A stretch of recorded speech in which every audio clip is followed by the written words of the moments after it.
Bonsoir à tous, bienvenue dans Plus d'Actu. Dans une semaine, cela fera 1 an que la région bruxelloise est sans gouvernement de plein exercice. Les choses bougent depuis quelques jours, mais rien ne dit que l'initiative lancée par le PS ou celle du MR aboutira. En attendant donc, le blocage persiste. Nous allons analyser ses conséquences dans plus d'actu et y consacrer plusieurs émissions. Ce soir, on en parle avec des représentants du monde de l'entreprise. Voilà, je vais vous présenter tout de suite nos invités, en commençant par vous, Pierre-Frédéric Nist. Bonsoir. Bonsoir. Vous êtes président de l'UCM, l'Union des classes moyennes. Et puis j'ai le plaisir d'accueillir également Aimé Argelès. Bonsoir. Bonsoir. Vous êtes manager à Unbuilt Brussels et vous représentez des entreprises dans le domaine de la construction et de la rénovation. Merci d'être avec nous. On s'était déjà rencontrés au mois de janvier pour évoquer ce sujet, entre autres, Monsieur Nist. Et vous disiez il faut absolument un gouvernement de plein exercice le plus tôt possible. Ce n'est pas encore le cas. Quel constat, quelles conséquences ça a pour vous, pour votre secteur aujourd'hui ? Alors, bien sûr, on couvre plusieurs secteurs, mais le message, il est très clair. Hein. C'est que, je vous le disais il y a quelques mois, il faut absolument un gouvernement de plein exercice rapidement. Nous sommes maintenant, on va fêter à 1 an, un anniversaire qu'on voudrait ne pas fêter. On se retrouve dans la même situation. Et les messages que nous recevons du terrain, c'est que c'est difficile. Il y a une absence de gouvernement, une absence de décision. Il y a des budgets qui sont morcelés. Il y a une insécurité et une incertitude. Et en économie, l'incertitude, c'est jamais positif, mais en plus, l'incertitude au niveau politique, c'est une vraie catastrophe. Et on a un risque peut-être de départ de Bruxelles, des entreprises qui vont aller en Flandre, en Wallonie. Il y a vraiment tous ces risques qui existent. Mais est-ce que c'est vraiment le cas aujourd'hui ? Est-ce que vous voyez des entreprises qui, à cause d'absence de gouvernement, veulent partir ? Alors, oui, on a sondé les entreprises, et alors, ce n'est pas le cas pour toutes les entreprises, mais il y en a, je crois que c'est 40% qui évoquent l'idée, qui se disent, tiens, oui, ça c'est important. Ce n'est pas nouveau, hein. Il y a quelque temps, on a supprimé les primes à l'exportation. C'était déjà un problème, puisque les entreprises nous disaient, mais moi je vais alors dans une autre région où il y a ce genre de primes. Et donc la réflexion, elle était déjà mise en place. Oui, on a fait une émission sur l'export, apparemment ça n'a pas eu les conséquences. Non. Donc, mais tant mieux bien évidemment. Mais c'est un état d'esprit. Et l'état d'esprit, il est important aujourd'hui. C'est un ras-le-bol. On ne voit pas de solution. Il y a des pistes. Hein, on pourra en reparler. Mais franchement, c'est très compliqué. Donc oui, les idées de départ, oui, les risques de tragédie, ils sont là. On espère bien évidemment qu'on pourra trouver des solutions, ça c'est très clair. Oui, alors pour vous, dans le domaine de la rénovation, c'est évidemment la fin des primes Rénolution. Est-ce que ça a déjà entraîné une diminution des contrats signés pour les entreprises de votre secteur ? Est-ce que ça se marque déjà très concrètement ou pas ? Ça se marque effectivement. On avait fait une étude, une petite enquête chez nous en interne avec nos membres vers septembre l'année passée, et on pris déjà près de 50% des entreprises prévoyaient une diminution de 50% de leur chiffre d'affaires. Est-ce que ça s'est concrétisé ? Et ça se concrétise. On voit les chiffres qui sont en train de se mettre en place. On le voit via des organismes partenaires tels que HomeGrade. Pour rappel, HomeGrade, c'est vraiment un point d'entrée pour tous les ménages pour la rénovation énergétique. Et on voit vraiment que ces chiffres se confirment. Alors, ce qui est inquiétant pour nous, c'est que, en fait, 2024 était aussi marqué par une année record dans les faillites. Il faut savoir que c'était plus de 2000 faillites, en Belgique, concernaient 1000 faillites à Bruxelles. Dans votre secteur. Et aujourd'hui, les premiers chiffres du premier quadrimestre nous montrent qu'on est déjà 10% plus élevé que l'année passée. Donc, on est vraiment sur un moment charnière où notre secteur ne va pas bien. Soyons très, très clairs. Alors, on aura l'occasion de faire part dans quelques instants de votre proposition par rapport aux primes Rénolution. Mais tout d'abord, un extrait de ce débat qu'on avait avec vous et avec Thierry Geerts. C'était au mois de janvier. Et déjà, vous le disiez, il y avait un appel pressant pour former un gouvernement. Écoutez Thierry Geerts, le patron de Bessy. Vous savez, nous, les entreprises, on continue à fonctionner. Hein. On ne peut pas dire pendant 7 mois, on ferme boutique, on attend. Et fatalement, le gouvernement actuel doit agir en affaires courantes. C'est très inconfortable. Hein. C'est comme si vous êtes responsable d'une société, mais vous ne pouvez plus rien décider. Alors fatalement, ça marche pendant quelques semaines, ça marche quand même pendant quelques mois, mais à un certain moment, vous allez dans le mur. Et surtout à Bruxelles, où il y a une dette très importante. Non seulement on a une dette importante, mais en plus on fait un déficit récurrent très très important. Et ça, c'est bon pour aucun Bruxellois, c'est pas bon pour notre gouvernement, c'est très mauvais pour les politiques à venir parce qu'ils ne vont plus avoir les moyens pour investir dans les politiques d'avenir. Donc il faut reprendre le volant très rapidement. Ouais. Alors comment ça se fait que le milieu économique n'a pas été entendu, écouté, vous n'avez pas d'oreille attentive auprès de ceux qui pourraient former un gouvernement aujourd'hui? Le lobbying ne fonctionne plus? Alors, le milieu économique, comme vous dites, il n'a pas de baguette magique. Je pense que nous avons beaucoup de contacts, que ce soit MBuild, que ce soit UCM, nous avons beaucoup de contacts, énormément de réunions. Nous donnons des pistes de solutions, c'est très clair, mais c'est le politique qui doit décider. Et ici, il s'agit d'alliances, il s'agit de trouver des solutions. Ça, je veux dire, je suis désolé, ce n'est pas à UCM à aller dire vous devez faire ça avec telle personne. Nous venons avec des projets uniquement, quoi. Oui, mais votre pression n'a pas servi, non? Ce message-là n'est pas passé? Si, le message est passé sur des thèmes. On dit ça, c'est effectivement la bonne direction, ça va poser tel type de problème. On fait passer ce genre de message très clairement. Et puis après, nous déposons sur la table des projets et c'est le politique qui s'en empare ou qui ne s'en empare pas. Il faut d'abord constituer une équipe pour pouvoir venir à table. Oui. Et c'est là que le bas blesse, bien sûr. Alors, une question très précise. Il y a cet appel donc, à une majorité progressiste. Mette la Wesh essaye de mettre sur pied un gouvernement progressiste, PS, PTB, Écolo, Groen, Vooruit et Team Fouad Haïdar. Quel regard portez-vous sur cette possibilité de majorité progressiste? Alors, il est un grand principe, c'est que chez UCM, on ne fait pas de politique. On est à égale distance de tous les partis, et je vous l'ai dit, ce sont les partis qui décident. Très clairement, on va regarder ce qu'il y a dans les notes. Il y a une note de 81 pages avec des projets... Ça, c'est la note du MR, la déclaration. Qui sont très bien, et une autre note qui est une note de cadrage de 7 pages, pour laquelle on a moins d'accro, entre guillemets, ou moins d'intérêt, ou moins de regard positif. Je ne peux pas vous répondre plus clairement que ça. Donc, il est évident que ce qui compte, c'est la qualité des projets, c'est est-ce que nous allons ensemble pouvoir faire sortir Bruxelles de ses difficultés. Il faut insister sur l'entrepreneuriat, sur le fait de garder et conserver nos entreprises sur Bruxelles. C'est déjà un sacré défi. Et puis de créer de nouvelles sociétés sur Bruxelles. Celui où les partis qui sont prêts à jouer ce jeu-là, bien sûr qu'on va appuyer ça. Et donc ça un PTB au gouvernement, ça ne vous fait pas peur aujourd'hui, Pierre-Frédéric Nist? Mais si, je vous réponds clairement et je sors un peu de ma réserve, ce n'est pas du tout le modèle que nous souhaitons chez nous. Mais nous l'avons déjà dit en Wallonie aussi. Nous avons dit qu'il n'y a rien d'intéressant pour les indépendants et pour les PME dans le programme de certains partis comme celui que vous venez de citer. Je crois que c'est un secret pour personne, très clairement. Donc voilà, nous espérons avoir une véritable coalition qui est vraiment progressiste au sens économique du terme, où on va faire des progrès, où on va continuer ou permettre à nos entreprises de se développer. Il faudra de la simplification administrative, il faudra toute une série de choses comme ça, retravailler sur la mobilité. Ça, ce sont des choses importantes et ça, nous voulons vraiment aller dans ce sens-là. Oui, alors même question pour vous, il vaut mieux un gouvernement, quel qu'il soit, que pas de gouvernement du tout? Tout à fait.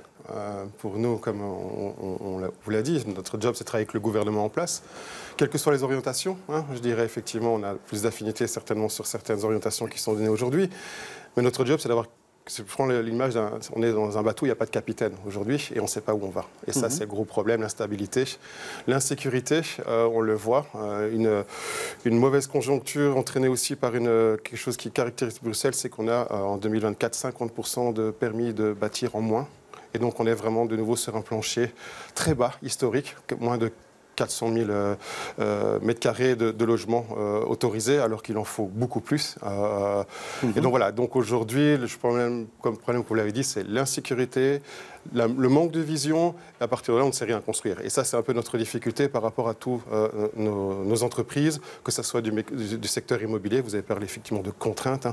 À Bruxelles, on est, je pense, une des capitales les plus lentes au niveau de délivrance de permis. 30 mois, il faut comprendre, pour délivrer un permis. Donc, clairement, il y a un souci. Il faut qu'on entame des réformes. Ça, c'est vraiment la nécessité aujourd'hui du secteur. Alors, ce qui est sûr, en tout cas, c'est que déjà, les administrations doivent se serrer la ceinture et donc on prévoit aussi des économies dans les années qui viennent, quel que soit le gouvernement mis en place. Et actuellement, ça a déjà des conséquences sur les administrations. Je vous propose d'entendre Isabelle Grippa, c'est la directrice de Hub Brussels. Elle était l'invitée sur ce plateau il y a quelques jours. On est à notre maximum, on a encore augmenté le nombre d'accompagnements de 12%, mais on a notre maximum. Et donc les KPI de Hub sont très faciles. Au plus on a des ETP, des experts, au plus on a une capacité de créer, d'accompagner des entreprises. Au moins on en a, au moins il y a d'entreprises accompagnées de fait. Et donc on peut imaginer dans les années qui viennent une contraction de vos soutiens et de vos activités ? Absolument, ouais. Ça. Et donc, ça peut avoir des conséquences sur la vitalité économique de Bruxelles. Ah, certainement. Après, le levier économique, Hub n'est pas le seul. Hein. On a Finance and Invest sur le financement, CityDev sur l'hébergement, Innoviry sur l'innovation. Mais c'est certain qu'en fonction du budget de la région et d'un gouvernement et de ses orientations, il définira ses priorités en mobilité, économie. Et ça, nul ne le sait aujourd'hui. Mais de fait, je vais certainement prêcher pour ma chapelle, mais de manière objective, le commerce extérieur, ça représente 1 emploi sur 3 à Bruxelles. Et donc, quand on a une étude de l'IPSA, l'Institut statistique et d'analyse de la région bruxelloise, qui le définit, c'est pas nous. Et donc, se couper, c'est 40 milliards par an, l'exportation bruxelloise, donc se couper de ce levier commerce extérieur, ça va certainement avoir un impact à terme sur les finances de la région. Alors Pierre-Frédéric Nist, pour vous, la plus grande urgence aujourd'hui pour votre secteur, c'est quoi en fait ? Hormis régler les problèmes de gouvernement, qu'il n'y ait plus d'instabilité, en termes d'aide, en termes de soutien, quelle est la plus grande urgence ? Alors, je vais peut-être vous étonner, mais on ne demande pas nécessairement des sous. Il faut être très clair sur le sujet. On sait que les caisses sont vides, que ce soit au fédéral, que ce soit à Bruxelles, que ce soit en Wallonie. Donc, ce n'est peut-être pas la priorité. Ce que l'on veut, c'est qu'on ait un gouvernement qui nous permettent de faire ce qu'on fait le mieux dans la vie, c'est-à-dire gérer nos entreprises, c'est-à-dire pouvoir engager, c'est-à-dire pouvoir ouvrir de nouveaux marchés et pouvoir grandir dans nos entreprises. On dit toujours que les entreprises de Bruxelles et de Wallonie sont plus petites que les PME flamandes. Il y a du retard à rattraper, bien évidemment. Donc on veut de la simplification administrative. La simplification, c'est quelques grands principes. Une fois que vous avez les principes, only once, on ne s'adresse qu'une seule fois. Le droit à l'erreur, c'est aussi des choses importantes et tout. Ça, ce sont les grands principes. Ensuite, il nous faut une série de quick wins. Il faut vraiment des cas tout à fait particuliers. Et enfin, pour réussir véritablement la simplification administrative, il faut un changement de mentalité au sein de l'administration. Il faut des administrations qui ne sont plus omnibulés par le contrôle et la paperasserie, mais qui sont du côté des indépendants et des entreprises, qui sont vraiment des partenaires. Et si vous avez tous ces éléments-là, on pourra effectivement avancer. On aura besoin quand même de certaines aides, bien évidemment. Alors, il y a, bien sûr, dans le secteur de la construction, c'est fondamental. De grâce, n'oublions pas les autres secteurs peut-être plus classiques. Peut-être qu'on peut transformer aussi des aides en prêts. Au lieu de donner à fonds perdu, pas vraiment à fonds perdu, mais au lieu de donner l'argent, on peut le prêter. Je pense que c'est important. Il faudrait être imaginatif vu le contexte budgétaire. Si nous avons ça, si nous avons aussi des structures de formation qui sont adéquates, comme on est en train de revoir le Forum, même chose avec Actiris, et qu'on lutte contre les métiers en pénurie, qu'on essaye d'augmenter le taux d'emploi, alors là, ça va peut-être se dessiner la solution. Et actuellement, toutes ces administrations, elles fonctionnent. On entendait Isabelle Grippa, il dit, voilà, nous on est au maximum de ce qu'on peut, on augmente encore. Vous avez l'impression que, malgré tout, il manque quelque chose aujourd'hui. Alors, il manque quelque chose parce qu'il manque un message qui vient d'en haut, ça c'est très clair. Mais vous savez, les administrations travaillent. Thierry Geerts l'a dit tout à l'heure, les entreprises fonctionnent aussi. Mais jusque quand ? En se disant, est-ce qu'à un moment, on n'irait pas voir ailleurs, etc. C'est ça le problème. Les administrations, elles ne partiront pas. Ça, je vous le garantis, elles resteront bien là. Mais les entreprises, ce n'est pas certain. Et donc, oui, c'est toujours comme ça. Le monde économique continue à travailler moins bien, c'est vrai, dans un contexte qui est très difficile. On est sorti du Covid il n'y a pas si longtemps. Encore beaucoup d'entreprises qui en ont souffert. Monsieur rappelait les chiffres au niveau des faillites. Donc, le contexte est difficile. Voilà, il faut tenir compte de tous ces éléments-là. Oui, alors vous, ce que vous demandez, c'est qu'on relance très rapidement les primes Rénolution. Et vous avez d'ailleurs un plan qui est prêt, dites-vous, il ne demande qu'à être voté. Tout à fait. Donc, il faut savoir que les primes, c'est des fonds qui sont disponibles, qui viennent effectivement d'un fonds énergie et qui doivent être utilisés pour la rénovation énergétique. Donc, les fonds existent, il faut les mobiliser maintenant. Alors, on a travaillé au sein de l'Alliance Rénolution avec des partenaires et avec les administrations, Urban et Bruxelles Environnement. On a retravaillé toutes les primes pour qu'elles soient optimisées sur l'enveloppe, sur le chauffage, mais aussi sur la salubrité, et aussi recalibrées aussi pour les ménages qui en ont le plus besoin. Oui, donc ça veut dire, vous dites, il est urgent, par exemple, il y a un chiffre que vous citez, il est urgent de débloquer 60 millions d'euros, dites-vous, c'est ce qu'on pourrait consacrer... Budget maîtrisé, je pense que la problématique, effectivement, qui s'est passée, c'est que, et à juste... Pour la bonne cause, je dirais, on a lancé la filière, donc on a eu des bons montants de primes, un peu comme quand on le nie. Maintenant, la réalité économique est là, il faut faire avec, il faut optimiser ça. Donc aujourd'hui, on a une proposition à 60 millions d'euros par an, qui permet effectivement de continuer, je dirais, la dynamique, parce qu'il faut savoir qu'en 5 ans, Rénolution a permis de créer 5 000 emplois à Bruxelles, dans le secteur de la rénovation énergétique. Ce n'est pas le moment de casser ça. Comme j'ai cité, il y a les chiffres, 50% d'entreprises, 50% de chiffre d'affaires en moins, et 1 sur 10 qui disent, voilà, moi je ne pourrais pas tenir. Oui, et donc vous dites 60 millions d'euros, on recentre sur les travaux prioritaires, isolation de toiture et façade, et vous dites ça peut être voté tout de suite. Et ça peut être voté tout de suite, il n'y a pas besoin de nouveau gouvernement, c'est une question budgétaire en fait. Je pense que nous pensons que la problématique est vraiment une question de maîtrise budgétaire. Aujourd'hui, voilà, nous pouvons faire cette proposition dans une maîtrise budgétaire, réallouer vraiment et optimiser les montants, mais il faut continuer la dynamique. Ce n'est pas le moment, je dirais, de perdre, cette dynamique-là. Beaucoup d'entreprises, me disent, pensent à quitter Bruxelles ou à fermer les portes. On a 18% des entreprises bruxelloises qui commencent à penser à licencier. En Wallonie, en Flandre, on est à 10% parce que le contexte économique est aussi très mauvais. Mais voilà. Donc et donc vous dites, ça peut être voté par un gouvernement en affaires courantes. Vous y croyez, engager une somme de cette importance-là ? Logiquement, on est sur aussi ce qu'on a dit les budgets 2024. Donc aujourd'hui, on a les budgets 2025, on utilise les budgets 2024. Or, effectivement, on sait que le montant du budget 2024 des primes a explosé, parce qu'il y a une demande. C'est-à-dire que le citoyen en a besoin. Il y a vraiment une véritable demande aussi. Rappelons que 50% des gaz à émissions d'effet de serre viennent du bâti bruxellois. On est passé de 70 à 50 en quelques années. Donc on voit vraiment qu'on a fait un bond en avant assez intéressant. Il faut continuer. Donc ça répond à une demande en fait, tout simplement. Alors on pourrait imaginer ça, vous pensez, Pierre-Frédéric Nist, sans gouvernement, mais un Parlement qui vote certains textes à certains moments. Est-ce que vous imaginez que cette situation puisse finalement donner des résultats ou pas ? Alors, techniquement, ça semble possible. Le Parlement peut travailler. Il n'est pas en affaires courantes. Il continue à travailler. Le gouvernement, lui, est en affaires courantes, ce qui implique certaines restrictions. Ce sont des solutions temporaires. On ne peut pas faire toute une législature comme ça. Ça n'a aucun sens, bien évidemment. C'est même perdre tout l'attrait de se lancer en politique si c'est pour rester comme ça en dehors et ne pas prendre ses responsabilités. Donc, oui, il y a moyen, peut-être qu'on doit pouvoir le faire pour certains sujets, mais il faudra trouver une solution pérenne pour la législature. Ça, on n'y échappera pas. Oui, et un gouvernement qui continuerait encore pendant des mois et des mois à fonctionner en affaires courantes, on courrait à la catastrophe pour vous ? Alors, pour un gouvernement en affaires courantes, oui, ça n'est pas sérieux. À terme, je pense que les ministres vont se retrouver face à leur population. Ils vont quand même être un peu obligés de raser les murs. Ça risque d'être compliqué. Donc ça, je pense que ce n'est pas une solution intéressante, très clairement. Il y a ce déblocage des fonds, c'est vrai. Il y a d'autres sujets. Nous sommes demandeurs qu'on améliore la mobilité sur Bruxelles. Ça, c'est important pour nos indépendants et pour nos PME, pouvoir circuler, c'est très clair, et pour pouvoir aussi avoir des choses coordonnées avec les autres régions. La sécurité aussi. La propreté, ce sont des enjeux au quotidien qui sont tout à fait fondamentaux. Si vous n'avez pas de gouvernement, vous avez cette idée que c'est un peu déconstruit, c'est un peu sans décision véritablement.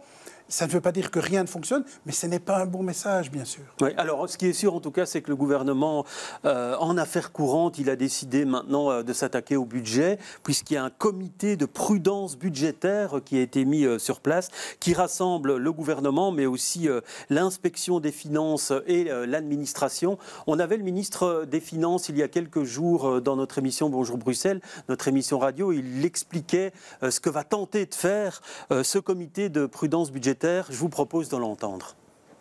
On s'est redonné un objectif, donc de limiter le solde négatif pour cette année-ci, pour 25, à 1,2 milliard. C'est quand même 200 ou même 400 millions de moins de ce qu'on a actuellement, pour le moment. On est entre 1,4 ou 1,6 milliards de déficit annoncé. Ouais. Et donc, ce serait une bonne chose de pouvoir faire baisser la courbe. Ouais. Et donc là, je pense que c'est envisageable, c'est possible, et d'ailleurs, c'est obligatoire. Oui, donc c'est obligatoire. On imagine mal quand même un gouvernement en affaires courantes décider de voter un budget de 60 millions alors qu'il est en train d'essayer de faire des économies partout où il peut le faire. Je ne pense pas que ce soit la bonne façon de voir les choses. Comme j'ai expliqué, l'argent est disponible, il faut l'utiliser correctement. Donc je rejoins. Ce n'est pas cette mesure-là qui va sauver le secteur. On a besoin de réformes. On a besoin de réformes sur aussi, pour nous, accélération des permis. Je rappelle, c'est un chiffre vraiment très très bas. On n'a pas connu ça depuis quelques années. On a eu en 2020 aussi un pic, un taux très bas au niveau permis. Et là, on revient là-dessus. Il faut aujourd'hui, il y a plus de 50 000 ménages bruxellois qui sont en demande d'un logement social. Il faut qu'on construise. Pour nous, la crise du logement abordable se résout principalement en production de nouveaux logements neufs, mais aussi logements rénovés et mis aux normes de salubrité énergétique. Ça, c'est vraiment... Et pour ça, c'est nécessaire. Un nouveau gouvernement est nécessaire pour entamer ces réformes-là. On a besoin tous de ça, en fait. Oui, alors Pierre-Frédéric Nist, l'objectif du gouvernement, c'est évidemment d'éviter une dégradation par les agences de notation par Standard & Poor's, ce qui rendrait la région, ce serait plus compliqué après pour la région d'emprunter. Vous la craignez vraiment, vous aussi, la baisse de cette notation ? Bien sûr, je pense que l'agence était là la semaine dernière et qu'il y a des recommandations. Je pense qu'à politique inchangée, c'est le chaos encore plus grand, bien évidemment, et je pense que les politiques doivent se saisir de ces recommandations. Alors j'appuie bien sûr l'idée d'avoir un groupe de travail qui accompagne le ministre du Budget. Je n'ai pas de difficulté avec ça, c'est très bien, d'autant plus qu'il y a des gens de l'inspection des finances. Donc c'est bien cadré, mais ça reste encore une décision d'un gouvernement qui est en affaires courantes. Mais donc très clairement, oui, le risque de dégradation, il est toujours là. Il faudra rester dans les clous au niveau européen aussi. Ce qui me fait dire que la note du Parti socialiste qui est proposée, la note de cadrage, je suis désolé, elle est 10 ans, donc équilibre à 10 ans. Je pense, à première lecture, et pardonnez-moi si ma lecture est peut-être un peu rapide, mais on est déjà hors des clous au niveau européen. On est déjà hors des clous au niveau européen. Donc, vous voyez, c'est ça qui fait que c'est difficile. Le cadre, et c'est un exercice difficile pour tout le monde, le cadre budgétaire est très serré, les réserves sont quasi inexistantes, il faudra des priorités, et nous demandons qu'on choisisse bien des priorités. Oui. Bien sûr, la construction, c'est fondamental, mais je vous ai parlé de la mobilité, je vous ai parlé de tas d'autres choses aussi. Voilà, ne laissons personne au bord du chemin. Il faudra faire des priorités. Nous souhaitons, si on veut atteindre le niveau d'emploi, qu'on puisse aider nos employeurs à continuer à travailler, à grandir sur Bruxelles, parce que ça aura un effet positif pour tout le monde, l'emploi étant quand même la première façon de s'insérer dans la société. Alors, dernière question pour vous. On le voit, quel que soit le gouvernement qui sera mis en place, il devra faire des économies. On parle par exemple de projets qui seraient lissés dans le temps ou certains grands projets comme la rénovation des tunnels ou autre chose qui pourrait être postposés. Est-ce que pour votre secteur, vous vous attendez à des années de vaches maigres, quoi qu'il arrive à cause de ces difficultés budgétaires ? Oui, nous sommes conscients des difficultés budgétaires. Donc, c'est clair que les investissements, il ne faut pas aller en termes d'investissement. Ce ne sont pas des dépenses, c'est vraiment de l'investissement. Pour rappel, en secteur public, 1 euro investi, c'est 2-3 euros pour l'économie locale. Donc, il faut garder cette dynamique-là, parce que même si on diminue les investissements, ça sera des rentrées moindres aussi pour la région. Donc, il faut trouver cet équilibre-là, tout simplement. Donc, oui, on s'attend effectivement à avoir cette diminution ou ce lissage, on va appeler ça comme ça. Nous, ce qu'on demande, c'est de s'y préparer, parce que nos entreprises, elles engagent, mais elles engagent pour aujourd'hui, pour demain, en fait. C'est ça aussi qu'il faut comprendre, et c'est ça un peu la difficulté. Mais merci en tout cas d'avoir fait le point avec nous, et j'espère qu'on ne se retrouvera pas dans 6 mois ou dans 1 an avec le même discours. Monsieur Nist, merci en tout cas d'avoir été sur notre plateau. Plus l'actu, c'est terminé pour ce soir, mais je vous retrouve demain avec beaucoup de plaisir.